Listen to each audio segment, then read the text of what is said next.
Welcome to Talking Time Podcast. Today, Rick and I have a special guest with us, Giles Ellis, founder, or as he calls himself, principal keeper of Schofield Watch Company. Hi, Giles. How are you? Hi there, guys. I'm very well, thank you. Tell us a bit about the principal keeper.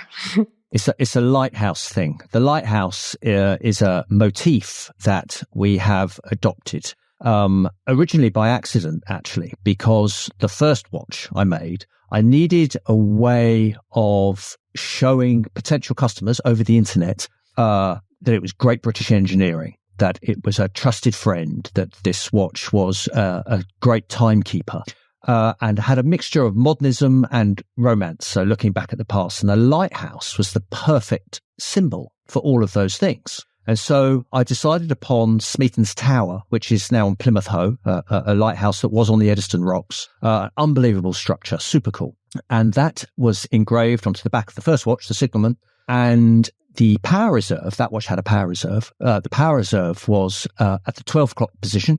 And it meant that I could orientate the hand to sweep its 70-degree arc, typical of a power reserve hand, to sweep with symmetry across the dial. And it meant that I had a logo to signify the power reserve, and that was a beam of light from a lighthouse. So that was not actually our logo, but all the journalists thought it was. So it became our logo for a time, this beam of light symbol for the power reserve. And the lighthouse has stayed with us, and over there was a time period where I really struggled to get movements for my first watch, and so there was a big delay between taking orders and actually shipping those watches. During that time, I worked on the thematics of Schofield, so everything about the brand. I wanted to have the integrity that you could find in the watch across every single touch point of the business. And we were very fortunate to be able to take the British coast as our domain. So a lot of watch companies like different domains, okay? You've got the on-the-sea watch brands, you've got the under-the-sea watch brands, numerous watch brands that occupy the sky, okay? A few on the land. There's even golf watches and chef's watches and all sorts of obscure, lots in space, of course. And we took the coast. And that's our domain, and nobody else occupies that space. There's been a few cheaper quartz brands. Maybe they've come and gone now. I don't know. There was one called Shaw Projects. But the coast is our thing. And of course, the lighthouse is a great icon device to symbolize the British coast as well. Also meaning that we're a little bit sea, we're a little bit land. So that's really where we're coming from. Principal keeper is the main keeper of a lighthouse. And so that's me. Katia said to me before we hit record, don't worry, this guy knows how to talk. Oh, yeah. Well, I've listened to a few of your seminars actually before and absolutely loved it. I watched a whole lot of them, that from Salon QP back then. It was really entertaining, and I could see audience was captivated. Well, I was as well. I remained extremely quiet there for the last few minutes, and we're going to have to unwind and unravel time a little bit here and go back and ask you to give us a little bit of the origin story, because I purposely have not done any research because I want to be taken along on the journey as the listener is that perhaps doesn't know too much about you. So give us your intro. You don't look like the standard watchmaker kind of guy. No, my introduction to watchmaking was really out of vanity. And it was the simple fact that I could not afford the watch that I wanted. I had reached a point where I felt like so many men do that I'm allowed a fancy watch. It's a justifiable expense. However, I couldn't afford it. I was a graphic designer earning very little, doing local business signage, websites, logos. So I certainly cut my teeth in that area by way of branding for many years. And the watch was something that I struggled to justify to my wife, to say I need 3.5. In fact, it was somewhere between a Bell & Ross, a Panerai, and an Ebe. I like an Ebe, and the Ebe watch was the one I actually wanted. And it was more expensive than the others, and it wasn't going to happen. So I set about designing my own. I have confidence in that area because I've modified everything. I've decorated everything and made my environment and many of the things that I love, I've made them myself and made them my own and put my own mark on them. This is from hand stitching my own wallets. This is from modifying and designing and manufacturing mountain bike components to be different to everybody else's. I like difference. And hi-fi, another love of mine, is something that can get more extreme than watches, actually, from a pricing point of view. I couldn't afford an amplifier I wanted, so I built my own. And it took a year from beginning to end. I have retained none of the knowledge that I had in order to build this amplifier from scratch. It sounded great in the end. And there are about 6 in existence, and they are in fact branded Schofield, because to build an amplifier for me meant that it was the whole package. It's not going to be in a cigar box. It had to be in a proper chassis. It had to be fully engraved. I'd even go as far as trying to get it CE marked, so it could be properly safety regulated. And this is just for myself, a couple of mates, and my dad, actually, that still have these Schofield amps. And back then, there's 2 Schofield model revolvers that are back to back. So the hilts of the guns, the grips, form a kind of skull shape. And the first watch I ever designed had this logo, these 2 American Civil War revolvers. That's where the name Schofield comes from. So let's go back to vanity. We were there, and with this confidence and my love of the industrial estates of the UK meant that I could have a go at designing my own watch. And that I did very, very happily, though it took a long time to understand the official language of wristwatches. That is the language that they speak classically. If you go to design a watch as a graphic designer, then quite often you end up with a fashion watch, because that's graphic design. It's very ephemeral. These trends pass. And so my first designs would certainly look like a fossil watch or a diesel watch or something that you'd associate with a fashion watch. So I had to spend a long time understanding what that classical language of watches is. How could my watch sit in a duty-free cabinet alongside other well-known brands and not look out of place? That was, in fact, one of my briefs. And so you get to a sticking point, and that sticking point is always the dial and the handset, because there are minimum orders, and those minimum orders come with tooling costs and everything else. Now, my case is a complicated case, but I could have made and afforded to make a one-off for myself of the case. But dials, I could have done a laser engraved at the time, flat dial, and bought some off-the-shelf hands and had a Franken watch of some description, but it would not have satisfied my need in a watch. The trouble is, with the watches I was looking at, there was always a compromise. And that's the trouble. You get 90% there with a watch you love, but there's something that just isn't right for you specifically. So I could design my first watch 100% for me specifically. And that's not arrogance from a designer's point of view. That's just confidence, right? I know that I could make this thing for me exactly how I want it. And that's how the Signalman was made. It was a watch that had no compromise. It was everything I wanted it to be. It could satisfy all of my needs by way of design, branding, and functionality, size, all of these things. But they all came with large minimum order and tooling costs. And so in order to commit to that, I had to borrow money. I had another business restoring musical instruments, American ones, banjos, mandolins, and ukuleles, and my whole house rattled with these. I also love mountain biking, and I sold my mountain bikes, and I sold all the remaining stock of the musical instruments in order to help. And I borrowed some money in order to be able to fund that initial deposit on various minimum orders in order to get that watch up and running. And the cost, of course, comes with a good dial, good handset, good movements, all of that stuff. And it is expensive. And so the whole project turned out way more expensive than an Anibi watch, which of course would have satisfied the 90% that I just spoke about. But I'd already started down this line. In fact, I remember the conversation with my wife saying, shall we do this? Shall I do it? Shall I go for it? And it was, yeah, let's go for it. See if I can do something with this. How many did you make, Giles, of the first ones? Yeah, so we did 2 versions, a DLC coated version and a polished version, a full polished watch, which was unusual back in the day because there's very few brands doing full polish. Full polish is a nightmare because any touch in manufacture, you got to scratch. When is back in the day? What year are we talking about here? We're talking 2010. So Okay. People think that Schofield started in 2011. I was selling watches in 2010 and I started designing the watch in 2008. And I lived with pictures of the watch all around me all the time so that I wouldn't tire of what I had designed. Because that's the other thing. You don't want to get fatigued by the look of something. Again, that indicates fashion, not classic style. Classic style never goes away. You look at a Patek from the 1950s and it's as beautiful then as it is now, right? And I needed to be able to understand that and put that into the design once I figured it out.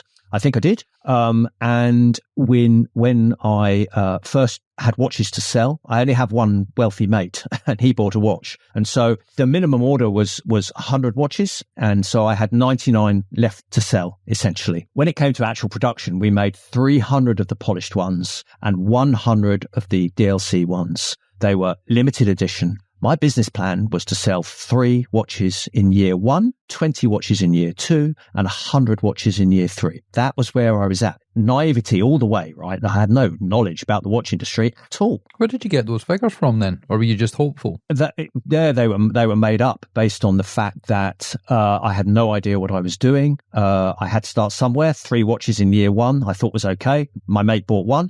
So 2 left to go. I didn't think anybody would be interested. I didn't think anybody would see the details that I had put into the project. I didn't think anybody would get it at all. The price was a really tricky one because I did a database, a large database of brands and particular watches that I felt were similar to mine, watches I liked, and then I would score them against various touch points. So, for example, things that we may value when buying a watch online. So how deep is the water resistance? 200 meters is better than 100 meters, right? So 200 meters would score slightly higher on my little mathematical metric than a 100 meter watch, which would score higher than a 30 meter watch. Okay. I made mine 500 so I could ramp that score up. Yeah. Very thorough research, Giles. Yeah. Very thorough. And I also had to score for cachet and history, of which I scored 0 and 0. Panerai back in 2010 were an IT brand, so they score 5 out of 5 for cachet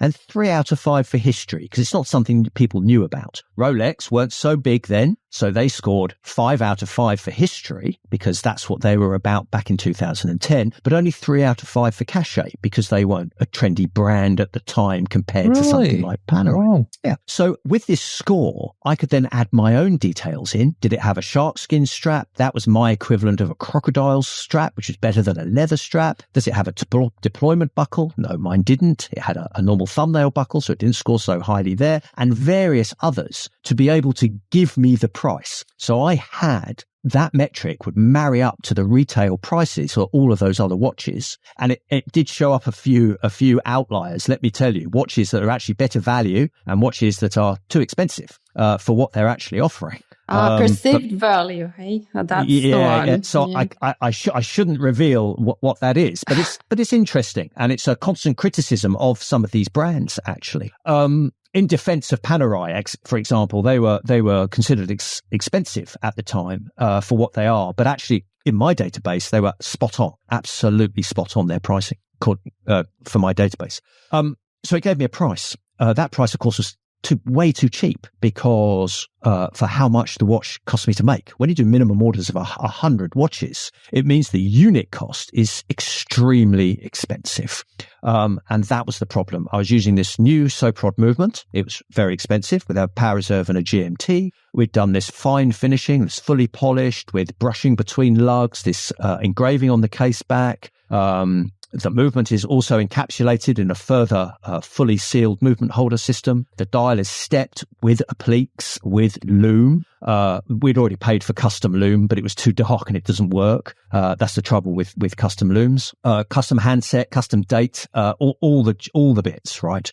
Fancy box made in the UK, paperwork, all sorts of bits and pieces. And the watch was just too cheap. But I was internet only and I had no choice, because if I'd sold it at £1 more, I would have been laughed out of town, right? Who's this newcomer with his £8,000 watch? It wouldn't have worked at all. It was 3 and a bit. So we launched officially at Salon QP in the November of 2011, and we sold, I think it was 15 watches at Salon QP itself. And then I sold a further 200 watches within the first 6 months of 2011. So suddenly we were the guys. We were approachable. We weren't stiff by way of owning an independent watch company, so people could come and speak to us. We would travel to meet people back then to show them the watches because we didn't have a shop and we didn't have retailers. And we were all over the internet. So my first business card has got 50 different channels on the back. We only had 2 watches to push, and it meant that I could be on YouTube. It could mean I was on Vimeo as well, and we were on The Fancy, and we were on Vimeo. Remember when that was popular? Yeah, we were on all of those places, and the Swiss were behind by another 3 years. Okay, they hadn't cottoned on to social media at all. They had these ghastly European websites that were too small for any of our monitors, and we were way ahead of that curve. We had a cool website because, of course, I'd spent 2 years developing everything outside of the watch. And that included the website, the branding, the thematics, the copy, the feel, and everything else. You've got a really cool website. I really enjoyed reading. It's really, the copy is very different. I mean, everything you do is very different. And that's, I think, is the way you want to be, right? Absolutely. You're right. Homogeny is something I really, really dislike. And I will always try and do something different. Or let me expand on that. I consider every decision. I don't let anybody else make a decision for me. And so if there's a decision to be made, actually, this is across nearly all of my life, I will think about what you could do rather than just diving into the obvious thing. It's like, okay, so I've got to put this in a box, this watch. What if it's a box? How does it have to be a box? Does it have to be square? Let's start with that, rather than having the constraints of, I want this to fit through the letterbox. I don't. It's going to be carried to the front door by FedEx or UPS. So let's think about what other choices I have to design. So I'll design something, send it to 30 different suppliers and wait till I get feedback. And if they all say, no, it can't be done, then maybe I have to rethink the design, or I will keep pushing to get something that is unlike everybody else's thing. Trouble is, makes it all expensive to manufacture. If you're making boxes and you're specifying wood types and you don't want foam on the inside because you don't like foam, it means then you've got to think of something else. So we've got cedar blocks inside our boxes that the watch is sitting because it's soft. We don't treat it with anything, so there's no fuming that could cause an oxidization of any metal parts, nothing like that. So it sits in raw cedar, plus it smells nice, but it's heavier, so it costs more to ship. So it's always a push and pull game between fighting homogeny, which is a force, okay, because everybody wants to do this thing, like buy a box from China that costs $5 a piece, but you've got to buy 5,000 of them. I can't fit 5,000 into my little shop. So I have to buy smaller quantities, and that ramps the price up, which is why Schofield has never been able to go retail. We've, even with Selfridges and Harrods and all of those stores saying, can we stock Schofield? Come and have a meeting. I have the meeting. I can't move past their 50, 60% that they require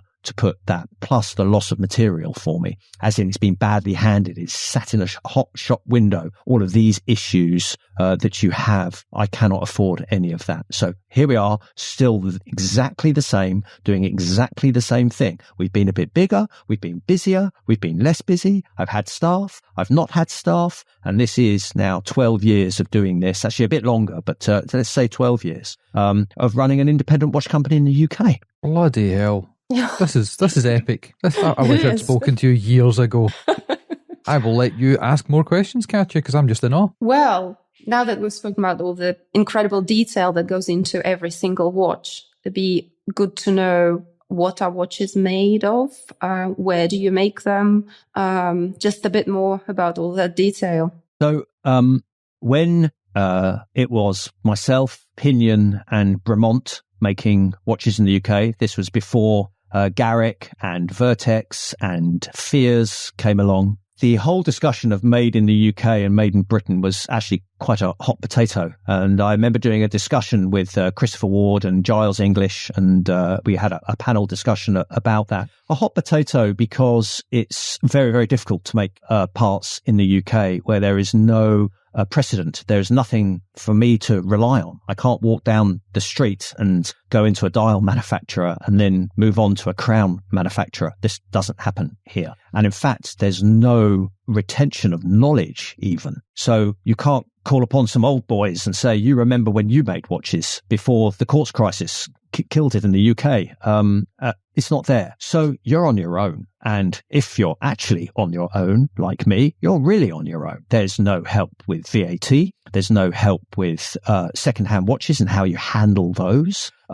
There's no help regarding servicing and warranty issues and provisions for repair. So you have to figure all of that out. And a watch business is actually a very complicated business to run by the nature of the verticalization conundrum, meaning you cannot, I'm going to exclude Bremont from this discussion for a minute, because again, that has its own complexities. But you cannot verticalize to the point where you can just say, yeah, I make everything in the UK.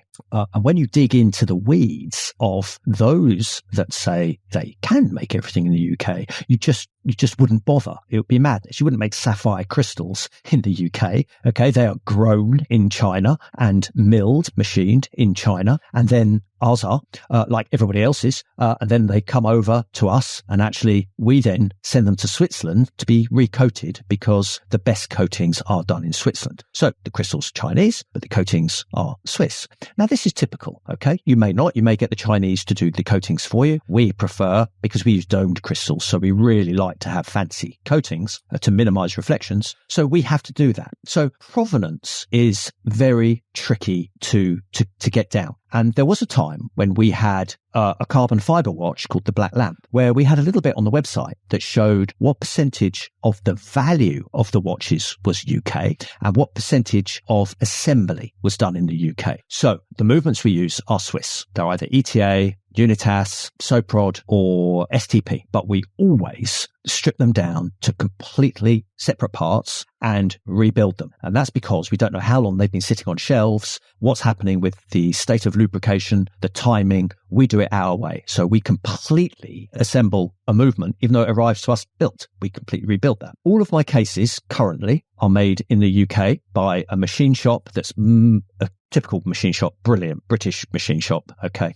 When I say that, it's the opposite of a German Swiss machine shop, because they tend to be grubby. They tend to have swarf everywhere, oil everywhere. Okay. Lots of machines crammed into very small spaces.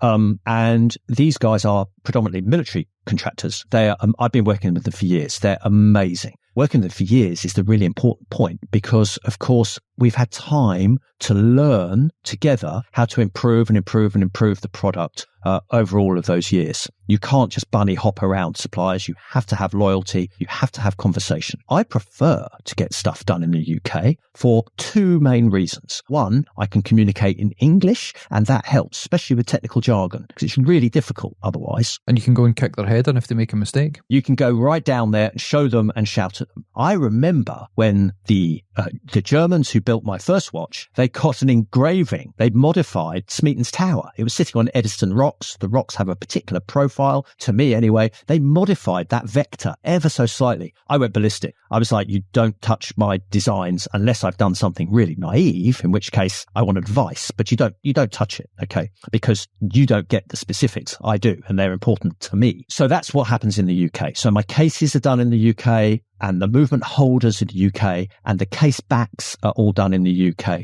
The dials and hands, on the most part, are German or Swiss, mainly German. The crowns are Swiss. The seals, they almost certainly come from China, but then are shipped and sold through other intermediaries. The crystals, like I said, are Chinese, but have Swiss coatings. The straps, which is a whole topic for us, because straps is such a big and important part of our business, and for the whole almost bespoke part of the business, because we sell so few watches. You change the strap, we're getting close to unique. You know, we're not far off anybody with those combinations. I source all of the fabrics myself. Most of them are British, from British mills, but they're also Italian and French as well, on the most part, and leathers from leather tanneries. And then I send them to Germany to be machine made, because I want machine made straps, because I want them uniform. I don't want handmade. They have to be uniform, so they're completely interchangeable, and you get the same vibe, as in shape, taper, hole size. all of those things across the entire Schofield range. So that shows where the provenance comes from, which naturally means that the assembly is 100% assembled in the UK because we've broken everything down to separate parts. All the finishing to the cases I do myself. So we're now recording this in my shop. We're actually at one high street shop. That's a fairly new development since COVID.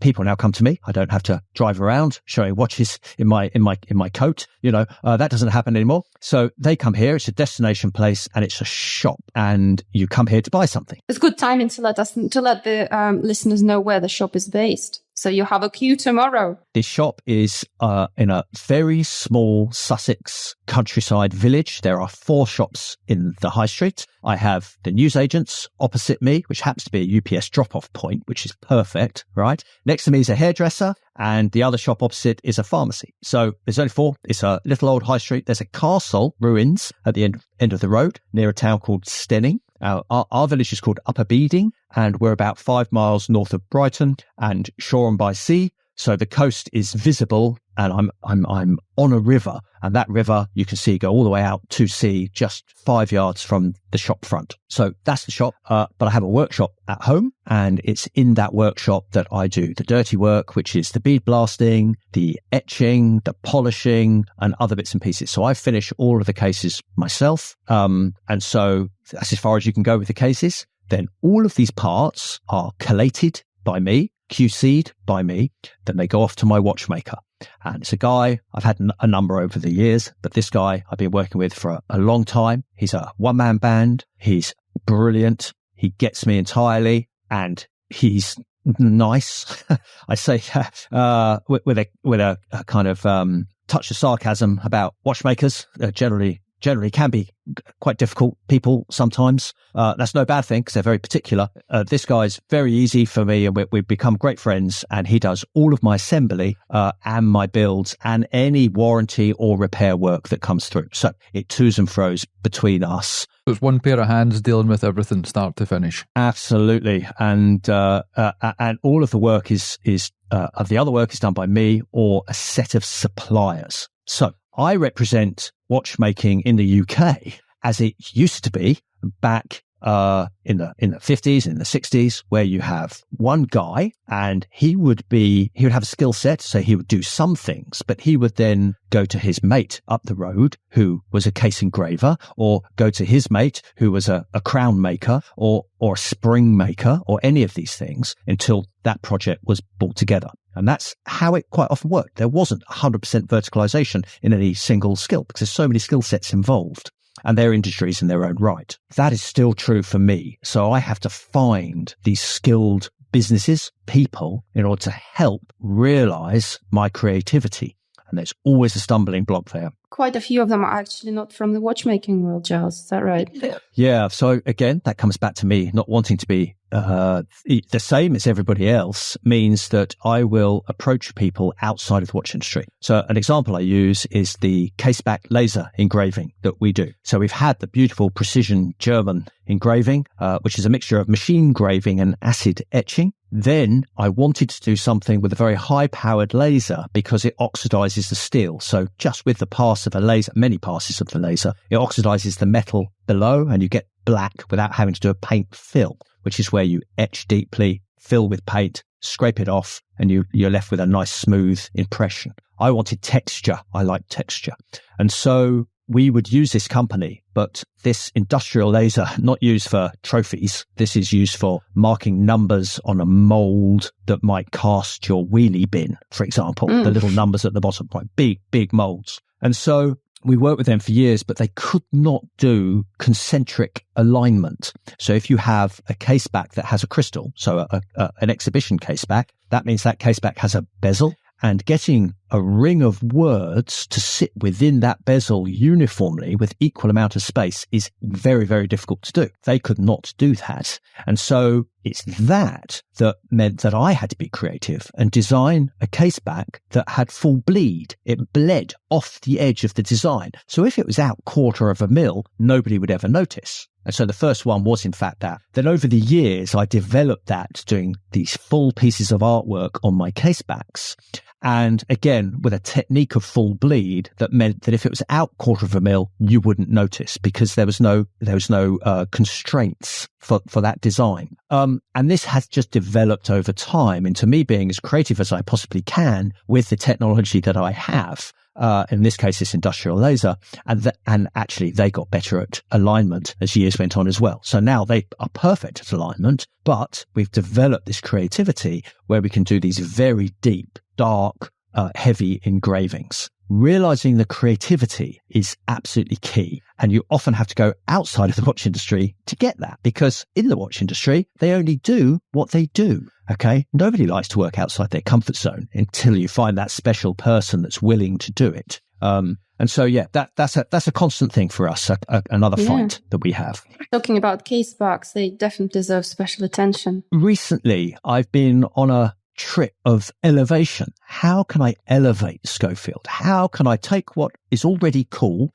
It's good. I'm very proud of everything about it. But how can I elevate things? Because people see your work, and a rising tide raises all ships. Okay. So other people will see my boxes and go, oh, I love that box. Okay. I want to do something similar. And then they do. And that really pisses me off because am I losing my edge, or, I haven't. I've just lost, an opportunity for somebody to see something that is accessible, as in they can access that technology or that creativity. And so they do. So I have to keep being really creative to be able to elevate over and above that, which I've done recently with the B5 caseback, which was this full enamel caseback that was berserk. You have to have a look at the B5 enamel caseback based on cherry blossoms, how that was made. And it's meant to be a piece of art. This is my artistic expression on the back of the watch. It's always business at the front, party at the back. But how can I leverage that party at the back? And that also means the instruction book. That also means the box and the packaging. That also means customer service.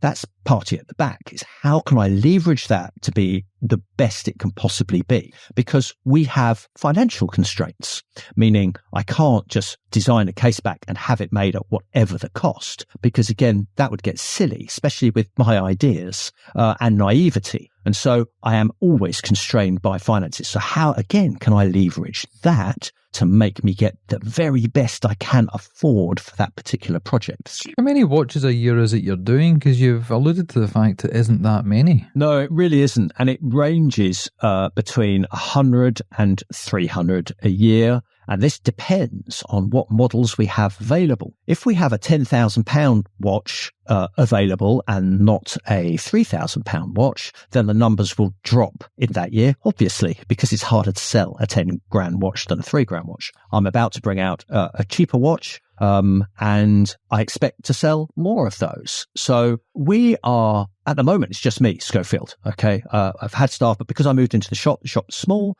staff had to they couldn't fit in the shop. And actually that was amazing because it allowed for me to be really streamlined, really efficient. Everything's one thick deep so I can see it. I know what I have. I get rid of anything that I'm not going to use again, or I recycle stuff. The cost of QC was a project that I did at the beginning of the year, which was a beautifully machined aluminium picture frame that had seconds of dials that I've kept for 12 years. And so it'd be all stacked up like a aircraft panel of dials that you could now touch because they're not behind glass. They sat in a little rebate, and I sold all of them that I could make with the dials that I'd been saving for 12 years. What else am I going to do with those dials, right? But this was an artistic interpretation of what I could do with those dials that had failed QC or were ordered in the wrong size. There's always those kind of mistakes, whether you like it or not. And that was a really nice thing to be able to do. And the owners of those unique pieces of art are incredibly proud of those pieces and want often the dials associated with the watches they own. So it's a lovely thing to be able to do. So I will recycle. I will do the very best I can to have minimal impact on the planet, but also minimal impact by way of entropy, chaos in my shop. It has to be highly organized because it is just me now, and I have to facilitate everything that I've spoken to you about but also all of those different suppliers. You actually said on the bottom of your website something along the lines of no plastic here. Yeah, so that no plastic logo is my own, and it's a very difficult thing to fight. And so we try to minimize all plastic within Schofield. That's plastic packaging, talking to our suppliers, saying, could you not wrap it in plastic? Could it come in paper instead? And just doing our bit. I mean, we don't do it to sell watches. The green of Schofield is not marketing. It's just sincerity. You know, I hand sort all the rubbish and recycle as much as possible. We've been using LED lights and everything that we can possibly do. You know, we do give to those charities as much as we possibly can. It's not a lot because we don't make a lot, but it's something. You know, we do something, and I do put that on the website. But it's never meant to be marketing. It's just meant to be sincerity.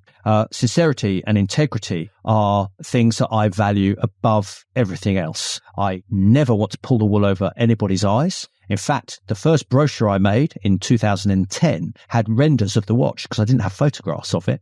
And I wrote, this is a render on the renders, because so many images are renders, but they're so sophisticated, it's hard to tell them apart other than the focus and the cleanliness and all of those things. And so I will write that because I don't ever want to be accused of inflating anything above its actual place and station, you know. So that's really important to me. And the green side of things is really important to me personally. It's on the website if you're interested, but nobody really looks at those pages. It's not a selling point. It's just a thing. Interesting you say that, because way back when I started the Scottish Watches podcast just under 5 years ago, one of the first events I went along to was with Christopher Ward in Edinburgh, and they were talking about back then, which was early 2019, about what they were doing, sustainability, using bamboo, making the packaging ecological, recyclable, smaller, less weight, easier to store, not like the big massive boxes you get with an Omega or a Patek. And they had offered to everybody within the industry the keys to the kingdom. It was patent free, copyright free. Anybody that wanted it could get in touch and get copies of the details, you know, the spec list, where they got stuff from. And not one single person over the course of 1 year from that day forward, because we spoke to Mike after that, nobody was interested in finding out about it. It's very select few people that actually hold these values close to their heart. Yeah, I agree with that. And Chris Ward, Christopher Ward, they do some really cool things, I think. And it's sad, actually, that it's not a certificate that you require for purchase. The trouble is now it's default, and people expect it to be the very baseline of what you do. And therefore anything out of the ordinary, other than that is, and this is also the luxury industry, right? A lot of blind eyes, a lot of turning away, the ubiquitous, use of foams in packaging, unnecessary, in my opinion. But very difficult to avoid, actually. In fact, we've got a situation right now where I'm trying to package something and it's almost impossible not to use foam. And so the only way I can think about doing this is elevating the foam packaging to be not throwawayable, if that's a word. So you're not going to discard it as packaging. It's something actually you want to keep. So I have to elevate that to being something in its own right, an object that you want to keep, the box, rather than it just being packaging. So I have to spend more money on it to make it more environmentally friendly, because you're not going to throw it away. Does that make sense? Very interested to see what you're making out of it, Giles. What sort of object your creative mind is making out of it, the foam bit? The foam bit is to house a very unusual shaped watch box. And that's the problem. It's because it's not square. It means then that actually securing that safely without it just being wrapped in peanuts, just thrown in a box with peanuts, means that, it's difficult to find a compromise. It's difficult to find a solution even. And in fact, I reached out and people are like, yeah, you could make it out of this or that, or bamboo or this fiber or hemp now, and have it molded. The cost is prohibitive for a watch that's limited edition to 50 pieces. That's 50 bits of packaging. And so how can I do it creatively? And we've done that for years because we use this cool recycled corrugated, looks like tiny egg box type structure. And I start with the packaging and design the box to fit the fold creases in the egg box design. If you imagine the egg box is like top of a piece of chocolate, you can only fold it in certain places in those creases. So I have to make sure my watch box fits within those creases and then get an outer box made custom for that. Because that's the constraining factor is this corrugated cardboard kind of cushioning that we use. And again, it's those kind of problems where you have to design around those limitations and not just say, here's my box, now I need to do some packaging. But in this instance, I've designed this super cool watch box, unlike anything the industry's seen. It's brilliant, even if I say so myself. I'm incredibly proud of it. I'm not going to tell you anything more about it because there's got to be a reveal for this thing later. When's that going to be? Later this year. I've got 3 watches happening this year. I'm sure we'll get back to those or get to those.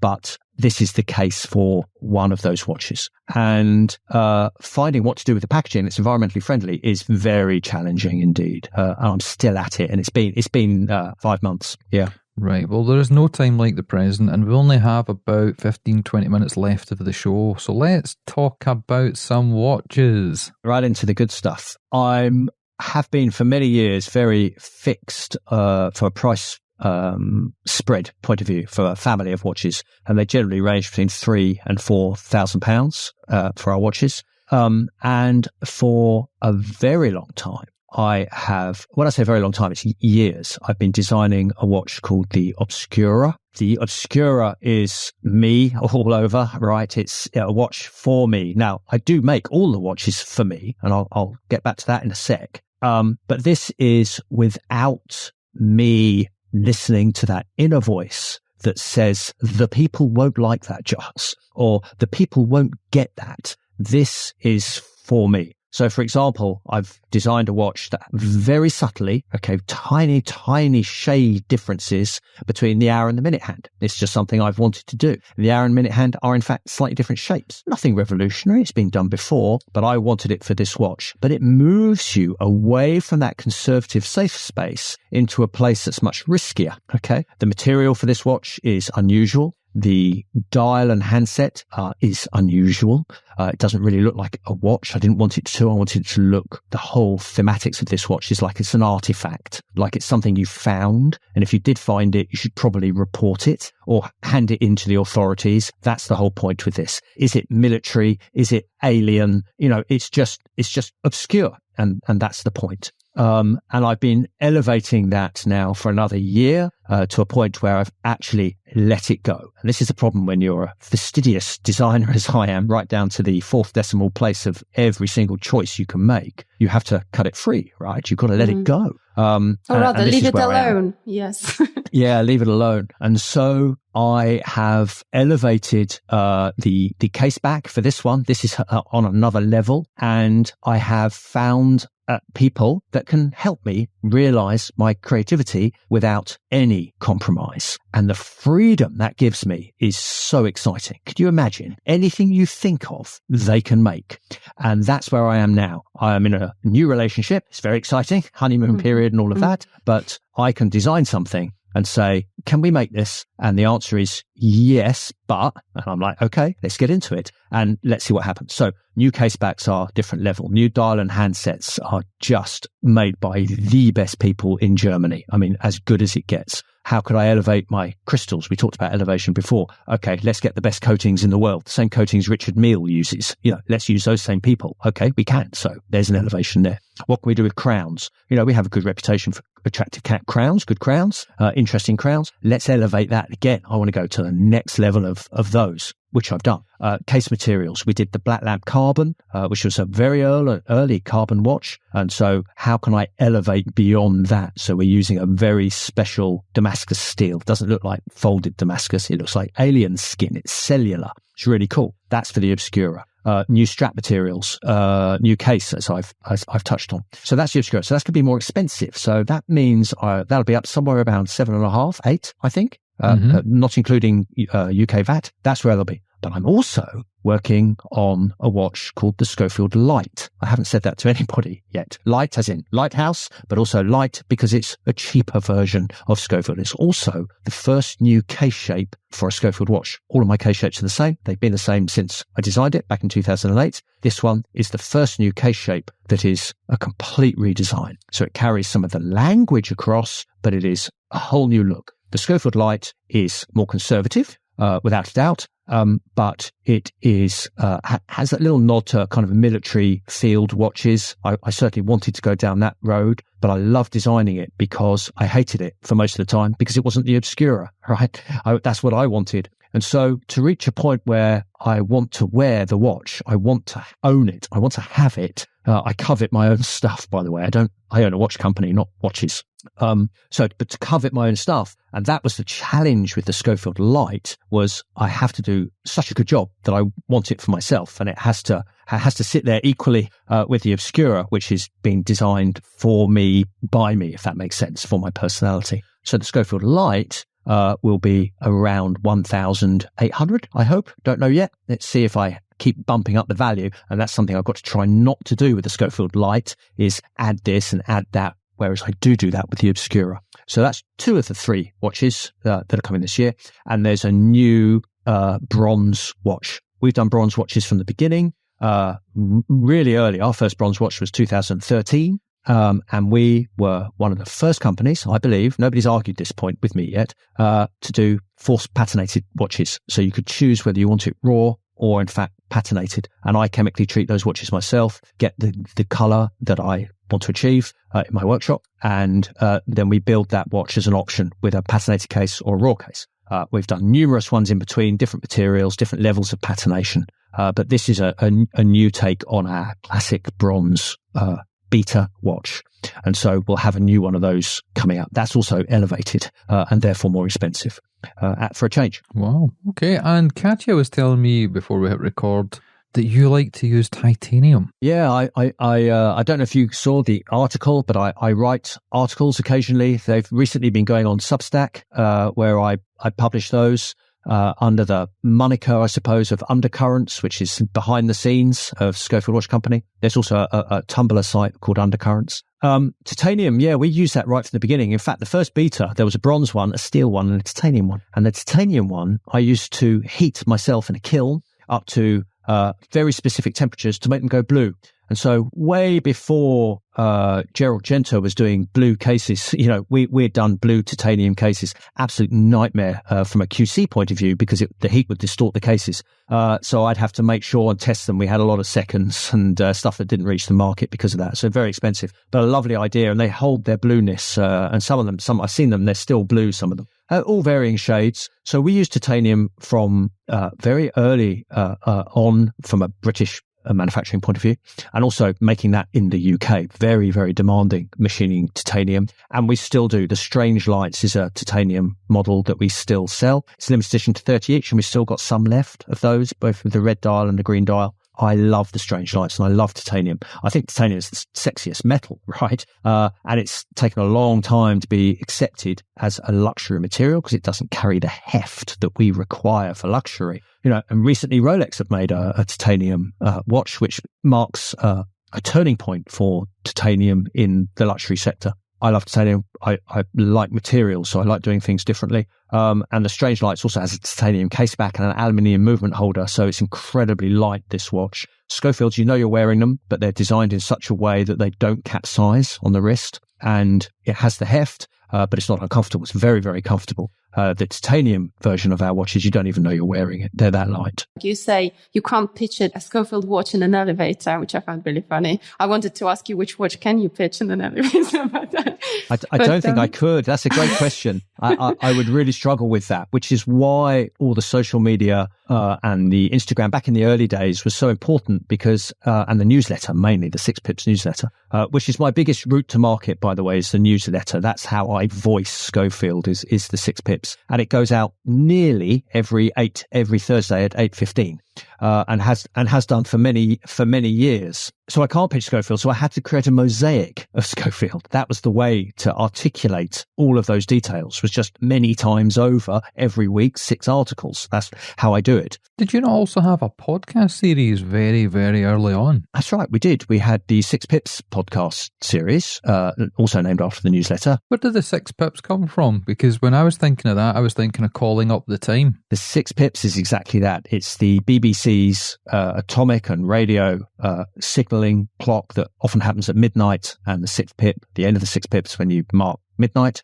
And so I've kind of adopted that. And we called it the 6 pips for a while. There was a time where I tried to organise doing a broadsheet for a marketing exercise, and that was called the 6 Pips newspaper. And that just developed into the newsletter that's online. And it's very successful for us. It runs, people listen, people love it. And if I don't do it, guys get upset because they know when that bing happens at 8:15, they know it's the 6 Pips, and some read it that night, some read it over the weekend. But I get a lot of feedback from it, a lot of love for it. And it's not a hard sell. It's not about stuff. I mean, rarely it's a push on product. It's more poetry, pictures of the sea, it's that kind of stuff. And it's talking about Sussex words for mud, right down to what it's like for me keeping shop and running a watch company. It's very hand on heart. For me, it's about sincerity. I've got nothing to hide. I want people to know what's going on. I do believe that if you can erode luxury by being too transparent, if people know how something's made. But we're in a different age now with the watch industry, and it's more about getting behind something where you like what I'm doing. Generally, we find that the guys, coming back to your question, Katja, is the guys that like one thing, they like it all. And there's no hierarchy of Schofield watches. If you go out, you wear a Schofield. It doesn't matter which one in your collection. You know how you like to wear your most expensive thing for the time. It's the big deal event that you're going to. You'd wear, in our case, the Black Lamp, which was a £10,000 watch. It's not true. We see guys wearing their beaters or their other limited editions and whatnot. It doesn't matter. It's a Schofield watch that matters. And once you're behind that and you get me and you get the brand, then you generally get pretty much everything I do, whether it's a torch, a penknife, a different strap, a watch wallet for it to go in, my new almanac, which is the book charting year 21 6 Pips newsletter, and those kind of things. Once you're in, you're in. And for those guys, we also have the Boys Club, spelt as in shipping boy. And the Boys Club is our club, Boys and Bells.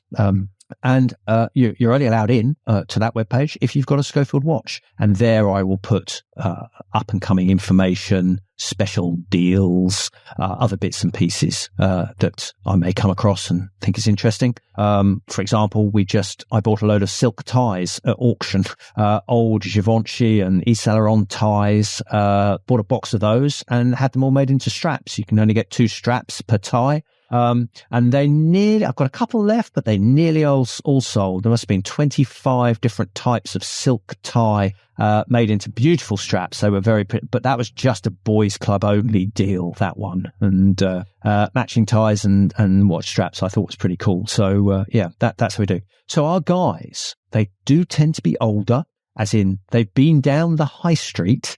And when I say high street, I mean Breitling, Omega, Rolex, and they've come out the other side of the high street. And now they want something that they can hang their coat on. They want something that has a narrative, because that helps justify the ownership. If you know the story behind something, then it's much easier to adhere to that thing. And that's us. That's where we come in. We come in with more than just opening a box for a watch and knowing what that watch looks like before you take it out of the box, because your mate's got one and everybody else has got one and they're all over the internet.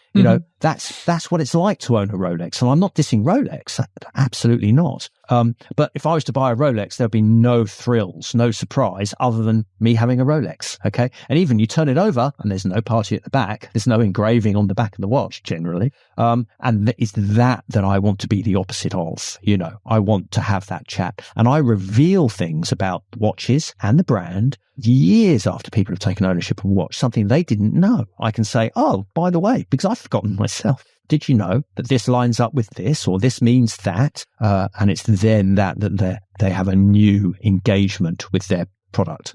And that's very important to me. Well, I think the engagement, unfortunately, has to end just now for this podcast, because we're at the end of the hour and you could probably speak for another 8. There is so much information, and I'm just gutted that this is the first time we've had the opportunity to chat, because you're an absolute wealth and well of information that I'm going to be hitting up in the future for future projects. But tell the listeners, if they've not already been onto the website and found you organically, how they can find 6 Pips, your Instagram and your webpage. Thank you. Absolutely. So it's SchofieldWatchCompany.com. That's the main website. And from there, in the footer of every page on the website, there's a sign-up form for the 6 Pips newsletter. There's a dedicated 6 Pips page, which is a slightly hit and miss, but down to when I can update it, archive of the 6 Pips. Undercurrents is undercurrents.uk. That's a Tumblr site that I've been running for many years. And so its content has kind of changed as I've changed direction of that. But it does show some insight into what's going on in my head and what you may see in the future. I often put screenshots of developments up there and all sorts of bits and pieces. And then there's the YouTube channel, which is very dry, very no thrills information on stuff where I will talk about a new box or the pen or something. Just me, just talking, no top and tail, very simple. That's the YouTube. And again, that's Schofield Watches, I think, or might be Schofield Watch Company, but you'll come across it with a quick Google. It's been an absolute pleasure, Giles. Thank you very much. Thanks, guys. Thank you.